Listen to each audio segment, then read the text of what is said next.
Welcome to today's live class. For anyone that doesn't know, I'm Janette from Case Flower School, and we have Deirdre behind camera, and we have Sinead, virtual assistant. Anybody has any questions, put them in the comments, and obviously she'll answer them.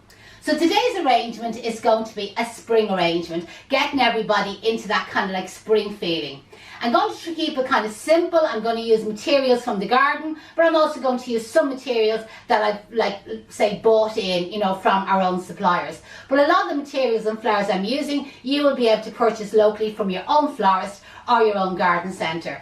Again, if anybody has any questions in relation to the flower arrangement, place all your questions in the comments below. And even if we don't answer it live, I'll go back later on this evening, because some people will watch this on the replay, and I'll answer everybody's questions. But to get us started, who's watching? Where are you watching in from? And sure, you better tell us, what's the weather like? Is anyone getting that nice spring weather that we were promised? I don't think so. Okay, container wise, what I'm going to use, we call these a top hat container. And again, you can buy these in your local flower shop. But for anybody that's watching, you can also purchase them from O'Neill's Flowers up in Carlingford. Somebody might tag them there for me in the comments. You can purchase them from Evergreen Silk Plants in RD and wholesaleflowers.ie in Sandyford. So somebody might tag the three of them. The next item I'm going to use is what we call a frog's leg and Oasis Fix. Now when you buy these, normally they're sold separately. Here at the school we sell them, but we always send them out with the fix stuck to the end. So other florists call these a prong, and a prong is probably nowadays it's the right name. But in my day, we always called them a frog's leg. So that's what the Oasis Fix looks like, that's stuck to the end. The only way I could describe this, it's a bit like plasticine or mole, like what children use, like roll it around in your fingers. Or maybe as an adult you might relate maybe more to blue tack. So it's like blue tack, only it's green, but also it's waterproof. So the heat of your hands and rolling around in your hands makes it soft and pliable, and what I'm doing is I'm rolling it into a ball shape. When you have your ball shape, stick it to the end of the frog's leg, but don't flatten it, that's important. Now place it into the middle, centre of your container, and now you can flatten it down. When it goes cold, it goes hard, but it's waterproof and it'll hold there securely. Because ideally we're going to fill this container up with water later on to keep it topped up and to keep our flowers and our foliage fresh. I'm now going to use nearly a block of foam. I'm just going to measure across it. We're just going to take a small piece off it. I recommend get yourself one of them knives, a florist knife. We do sell them on our website, caseflowerschool.com, under the floral sundries button. So I'm just going to take a small little piece off the end of it. And always what I like to do is cut off our four corners and then trim around the top. Though that's not necessary to do. I'm inclined to do it. Sometimes I do, I suppose, sometimes I don't. It's completely up to yourself. So I'll just get rid of these little pieces, and now what I'm going to do is place our floral foam down into the centre of our container and press it down firmly with your hand. I'm now going to use anchor tape to secure it in. So again, measure yourself out a length of anchor tape, pull it nice and tight across the floral foam, and then you can see the way I'm sticking it in under the top hat. You know what I mean? That's nice and secure. And again, if anybody hasn't got a container similar to this or doesn't want to go to the expense of purchasing one, maybe a kitchen serving dish that you have at home, a food serving dish, might do similar. Because you're going to see very little of this, but you'll see as I start to make the arrangement. Now what I want to ask you to do is share this video, okay? It's really important for us that when we come on and we do these free flower arranging classes for yourselves, and we really appreciate the support and the interest and the interaction that we get. But by you sharing this video, it does help to get the word out about Case Flower School. And that's what we want to do. We want to advertise Case Flower School as being one of the top training floristry schools in the world, not just in Ireland. I'm a bit blagging there, aren't I? Okay, we'll start. Out of the garden, I have a couple of Fatsia leaves. And what I'm going to do with the Fatsia leaves is just place them into the bottom of the floral foam, and as you can see there, resting on the edge of the container.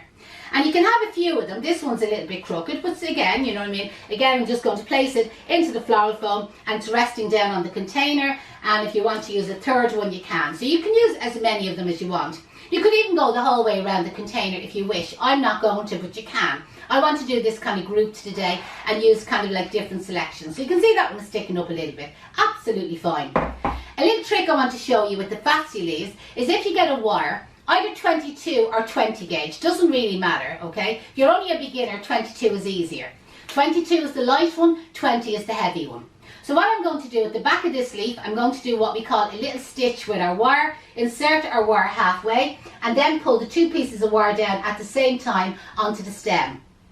I'm now going to wrap one of the pieces of wire around the stem and around the other piece of wire that was left over, that was left straight. By doing that, I'm then able to manoeuvre the leaf. Do you see the way I can bend it and curve it? So I'm going to cut this a little bit shorter. And you can see the way I can then rest on top of the floral foam, and you see the way the leaf kind of like flows over. So again, I have 1 or 2 wired already. I can rest it into the floral foam on top, and again, just let it flow over. And again, the same over here. It's just to give kind of like a 3D, just kind of a stepping up effect. And if you thought yourself that you wanted to stick another leaf in here and there, absolutely, it's up to yourself. You can put in as many leaves as you want. And then what I like to do with the fancy leaves is get a leaf shine and just spray a little bit of leaf shine on them. Now if you haven't got leaf shine at home, what you could do is with a cotton pad, bit of cooking oil, baby oil is better, and just get your baby oil and your cotton wool and just rub the leaf. It'll take all the dirt off it and it'll leave a lovely shiny effect. The next leaf I'm going to use is what we call the Asphidistra leaf. So these are the Asphidistra leaf, and I'm going to spray these before I start. So I don't think you'll be able to grow these ones, okay? This is something that you'll have to purchase locally.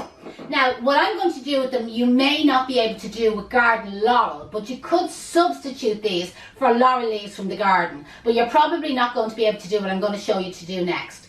So looking at the back of the Asphidistra leaf, and go about 3/4 way down, and you can spray the back of the leaf if you want to. You can either use the little knife I showed you, and I'm just going to do a tiny little slit in the leaf, okay? And then I'm going to bring that across, stick it through the little slit, which I didn't make big enough, there you go, and then pull it right through. So can you see the effect that I got? I'll do it again. So you look at the back of the leaf, okay? Go about 2/3 or 3/4 way down, just where my nail is. Do a little slit, okay? Get the top of the stem here, bring it through that little slit. It's like giving birth here, it's trying to get it through. Here we go, in through, and then pull it tight. And can you see the effect that you get? And again, she will do one more just to make sure. Turn it over, look at the underneath, about 2/3, 3/4 way down, do a little slit. I made the slit bigger that time. In through the hole, in you go, and again, just kind of pull it. So do you see the effect that you get? So what I'm now going to do is cut these a little bit shorter. And just over here, I'm going to do a group of them, you know, like 2 or 3 of them, just for the moment. There we go. I'll give them a dash of the leaf shine in a minute, okay? And then just above them, like I did with the fatsiest, you see the way I'm going to do another group of them. And then if you want to go again, you know, that way up a little bit higher on the flower foam. Again, the noise of that scissors when I let it fall. Again, you can do a few of them. It's just to do something a little bit different, you know the way. Now I want to get that leaf in there, but there's a leaf in my way. So what I'm going to do is grab the knife, okay? I'm going to put a slit in the leaf that's in my way, and then I'm going to insert this stem down through that little hole. There we go. And then I'll get that in where I actually want it to go. So there's just like a couple of little tricks there just to show you. And then again, you can give that a spray the leaf shine. So you're now spraying the underside of the leaf, which I hadn't done originally. And this is what it looks like so far. Now I know I have 2 gaps, but what I do afterwards is I'm going to put in some pittosporum and some hebe out of the garden. But you can substitute it for whatever foliages happen to be growing at whatever time of the year. Obviously in the springtime you're really lucky. Everything is lush, you know that way. So you have a huge choice of what foliages you want to use. Flower-wise, I'm going to use orchids, or Cymbidium orchids. They're in season at the moment, they're less expensive, but the great thing about them is they're such a long-lasting flower. When you buy them in, they'll be in a plastic sleeve, and if you're not ready to use them, I would say leave them in the plastic sleeve till you are ready to use them. It'll protect them from extreme cold. They hate the cold, they do. At the end of them, they'll always be in a water vial. There's always water in the vial, but just check, just in case. But normally the supplier or grower puts a special orchid food in that water vial, and that helps to prolong the longevity of your orchids.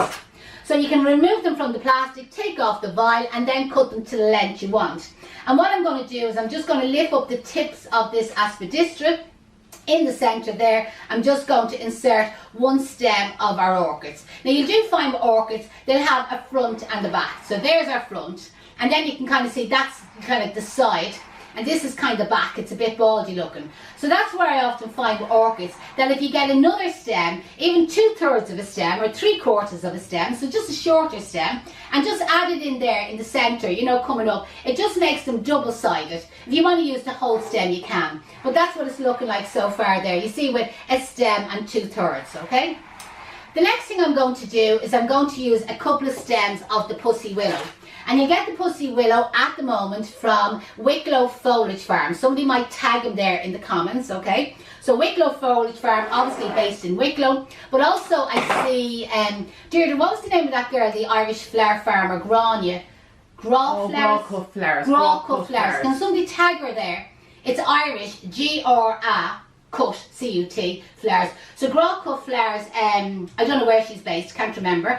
But she had some fabulous Pussy Willow up on her Instagram pages there a little while ago. So again, if anybody maybe wants to contact her, you could buy some. Now the thing about the Pussy Willow is it lasts for ages. As I said, our little, I call them the fluffy duffies, that's not the right name. But the little fluffies on them, they'll open up that little bit further. Eventually they'll turn into a little yellow flower, by the way, which you may not want to happen.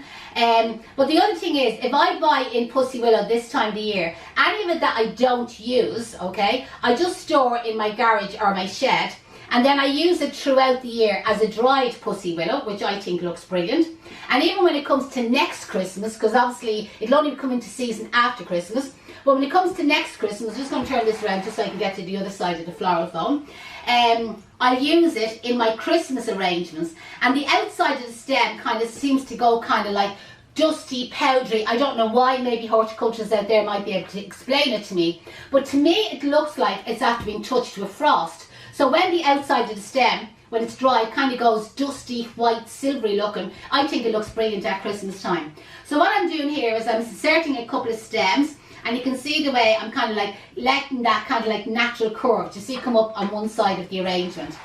And now what I want to do is with some smaller pieces on the opposite side, I just want to do kind of like the opposite, you know what I mean, but with little shorter pieces. So again, I'm just going to bring up a few little shorter pieces on the opposite side. Now again, you don't have to do that. But for anybody that's done flower arranging with me, our commercial course, our professional Module 1 program, you know how I teach you about your lines and your movements, okay? And that's really what I'm covering here. It's what gives your arrangements that professional touch. Like, there is a huge difference between hobby flower arranging and commercial flower arranging. And when you do our Module 1 here at Case Flower School, it's something that we teach all our students. It's about the stem count, where to source the materials at the wholesale price, bringing their flowers in from Holland because it's much, much cheaper. What flowers are in season, what flowers will go together, what the arrangement is costing, what the arrangement is going to sell at. So these are all the types of things that we cover here at Case Flower School. So now before I go any further, I'm going to fill in them two areas that I left kind of like baldy, okay?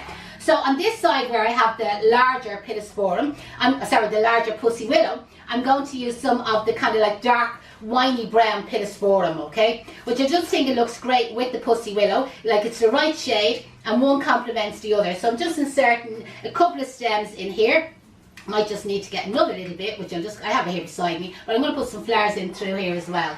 So do you see the way I've just added in that little bit of the brown Pittosporum on that side?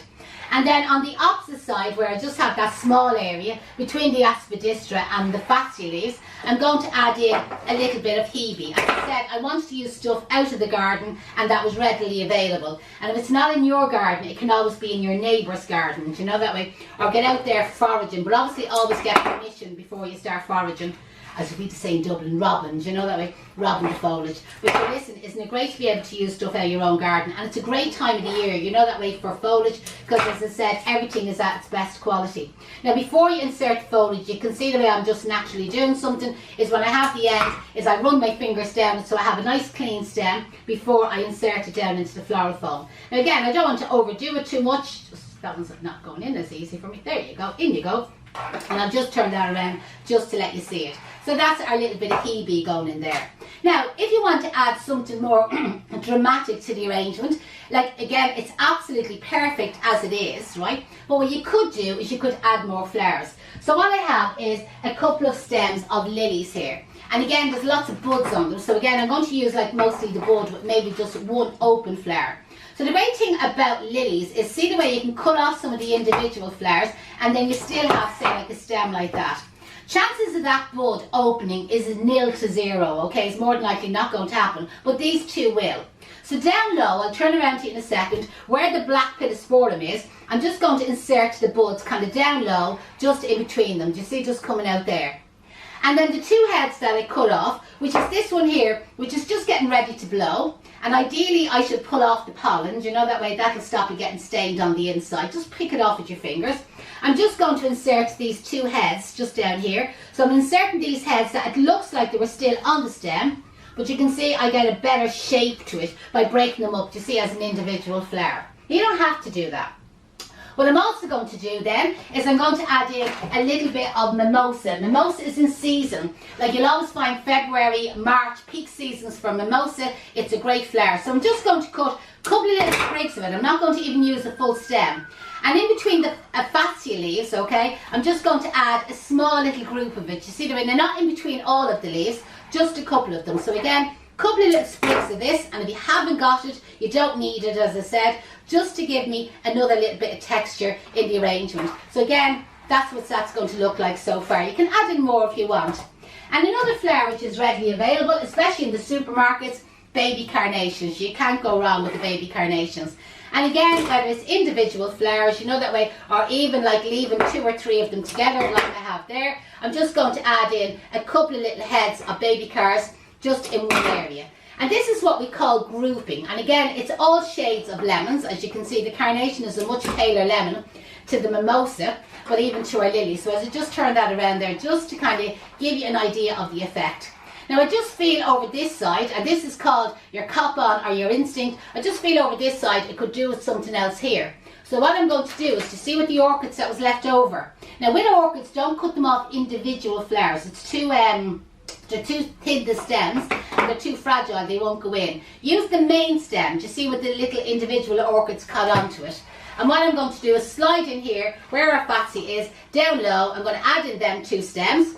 And this one, and you'd say to yourself, would you be bothered, Janette? Yeah, I would be bothered. I'm going to cut this one off here. You see, I need that thick stem to be able to insert it into the floral foam. I'll turn it around to you in a second. I'll show you now what I'm just doing here. Just adding in this flower. Get in there, get in there, get in there. There we go. And it's just bringing the orchids. That was the lower one I put in first, and you see the way it's just brought it up. And just to balance with that, I'm just going to put another little bit of mimosa in over here, just to balance up, just seeing that I have that coming up. And I'll just add in one more. To be sure, to be feckin' well sure, as we say here at Kay's Flower School. So again, this would make an ideal table centre. It's a talking piece, so if you're on that side, you're talking about the mimosa. Are you all click and share, by the way? I'll be watching afterwards. Tell me that you have clicked share, okay? So make sure you click share and tag people who you know love flower arranging and that might be interested in this. Do you know that we have actually launched our spring online program, which is suitable for raw beginners, okay, or people who want to do flower arranging but not do it commercially, or not do it the all serious part of it, but would just like to do it themselves. So you will find, if you go to our website under standalone online courses, hobby courses, sorry, if you go to our hobby courses, you'll see where you can sign up to the spring online program. You can sign in at any time. You get 6 months access to it. There's 5 different arrangements, okay, and again, they start off at very simple ones, but again, using materials that will be easily accessible for you. And again, if you ever have any questions when you're attending that, as I said, you attend it at your own pace, you can always drop me an email. Now remember, with the standalone hobby courses, we don't supply the materials and the flowers, okay, but we do give you a list of what you can do. Depending on what date you're tuned in watching this live class, you might be in time to avail of the early bird special. So there is an early bird special. If you sign up to the spring online hobby program, we'll actually send you out a sundry kit, a box before the 8th of March. Okay, so the boss is getting in there before the 8th of March, because the launch is on the 8th of March. So if you book your place on that course, you know, the way, as I said, you can access it during any time from the 6 months onwards. but we'll actually post you a sundry kit, and we'll have a selection of materials of what we're using on the programme, just to make it easy for you to copy some of the arrangements. Again, comment underneath if you have any questions. Again, if anybody is interested in any of our courses, drop me an email, info@caseflowerschool.com. And if you're part or a member of a flower arranging group, I would really be pleased if you would share this in your group, or again, share it on your own page. Again, thanks a million for watching, everybody. Hope you're getting on really well. And I will come back on later on this evening, and I'll respond to every comment that's underneath. Thanks a million for participating, and I'll see you all very soon. Bye bye.